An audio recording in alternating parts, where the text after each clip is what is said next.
ಬೆಂಗಳೂರಲ್ಲಿ ಆಲ್ಮೋಸ್ಟ್ ಎಲ್ಲಾ ರೋಡ್ಗಳು ಗುಂಡಿ ಬಿದ್ದಿರ್ತವೆ, ರೋಡ್ಗಳು ಕೆಟ್ಟೋಗಿರ್ತವೆ. ಈ ತರ ಸಮಯಗಳಲ್ಲಿ ನೋಡಿ, ಈ ತರ ಗಾಡಿಯವ್ರು ಬರ್ತಾರೆ. ಈ ಪಲ್ಸರ್ ಗಾಡಿ ಬರ್ತಾ ಇದೆ ನೋಡಿ, ಈ ಪಲ್ಸರ್ ಗಾಡಿನ ನೋಡ್ಕೊಳ್ಳಿ. ಈ ತರ ಟರ್ನ್ ಮಾಡಕ್ ಹೋಗಿ ಈ ತರ ಬೀಳ್ತಾರೆ. ಯಾಕಂದ್ರೆ ಬೀಳೋ ತರ ಒಂದು ಆಕ್ಟ್ ಮಾಡ್ತಾರೆ. ಇದೊಂದು ಗ್ಯಾಂಗ್ಗೆ ಶುರು ಆಗಿದೆ ಇವಾಗ ಇದೊಂದು ಹೊಸ ಗ್ಯಾಂಗ್ ನೋಡಿ. ಅಲ್ಲಿ ಆಲ್ರೆಡಿ ಅಲ್ಲಿ ಕಂಬ ಹತ್ರ ಒಬ್ಬ ನಿಂತಿದ್ದಾನೆ ಔತ್ಕೊಂಡು. ಆದ್ರೆ ನೋಡಿ, ಈ ತರ ಗಾಡಿ ಬೀಳ್ತಾ ಇದ್ದಂಗೆ ಎತ್ತಕ್ಕೆ ಅಂತ ಬರ್ತಾರೆ.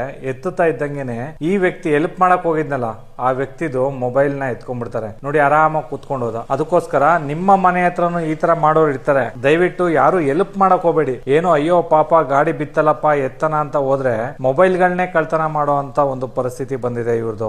ಮೊಬೈಲ್ ಕಳ್ತನ ಮಾಡ್ತಾರೆ, ದುಡ್ಡು ಎತ್ಕೋತಾರೆ. ಇವ್ರದ್ದು ಇದೇ ಕೆಲಸ ನೋಡಿ. ಇದೊಂದು ಈ ಕಡೆ ಒಂದು ರೋಡ್ ಅಲ್ಲಿ ಮಾಡಿರೋ ಅಂತದ್ದು ನೋಡಿ. ಇದೇ ತರ ಬೀಳಿಸ್ತಾರೆ. ಹಿಂಗ್ ಎತ್ಕೋಬೇಕಾದ್ರೆ ಮೊಬೈಲ್ ಇರಲ್ಲ ನೋಡಿ, ಮೊಬೈಲ್ ಎತ್ಕೊಳ್ಳೋದು, ಮೊಬೈಲ್ ಎತ್ಕೊಂಡು ಕೂತ್ಕೊಂಡು ಹೋಗೋದು. ಈ ತರ ಪರಿಸ್ಥಿತಿ ಇದೆ. ದಯವಿಟ್ಟು ಆದಷ್ಟು ಶೇರ್ ಮಾಡಿ. ಯಾರೇ ನಿಮ್ಮ ಮನೆ ಹತ್ರ ಬಂದು ಈ ತರ ಬೈಕ್ ಗಳಲ್ಲಿ ಬೀಳ್ತಿದ್ದಾರೆ ಅಂತ ಅಂದ್ರೆ ದಯವಿಟ್ಟು ಅವ್ರಿಗೆ ಏನು ಸಹಾಯ ಮಾಡಕ್ ಹೋಗಬೇಡಿ. ಕಳ್ಳರು ಕದೀಮ್ರು ಎಲ್ಲ ಜಾಸ್ತಿ ಆಗ್ಬಿಟ್ಟವ್ರೆ. ಮನೆ ಡೋರ್ ತೆಗೆದ್ರೆ ಒಳಗ್ ನುಗ್ಗಿ ಕೊಲೆ ಮಾಡ್ಕೊಂಡು ಏನ್ ಬೇಕೋ ಅದು ಎತ್ಕೊಂಡು ಹೋಗುವಂತ ಪರಿಸ್ಥಿತಿ ಬಂದಿದೆ. ಇತ್ತೀಚಿನ ದಿನಗಳಲ್ಲಿ ಎಲ್ಲ ಡಿಜಿಟಲ್ ಆಗಿರೋದ್ರಿಂದ ನಿಮ್ಮ bank account, phone pay, Google pay ಎಲ್ಲ ಪ್ರತಿ ಒಂದು ಮೊಬೈಲ್ ಅಲ್ಲಿ ಇರುತ್ತೆ. ಮೊಬೈಲ್ ಏನಾದ್ರು ಹೋಯ್ತು ಅಂತಂದ್ರೆ ಮನುಷ್ಯ ಏನು ತಲೆ ಓಡಲ್ಲ ಅವನಿಗೆ. ಯಾಕೆ ಅಂತಂದ್ರೆ ಒಬ್ರು ನಮ್ಮ ಮನೆಯವ್ರನ್ನ ಕಾಂಟ್ಯಾಕ್ಟ್ ಮಾಡ್ಬೇಕು ಅಂತಂದ್ರು ಮೊಬೈಲ್ ಬೇಕು. ಯಾಕೆ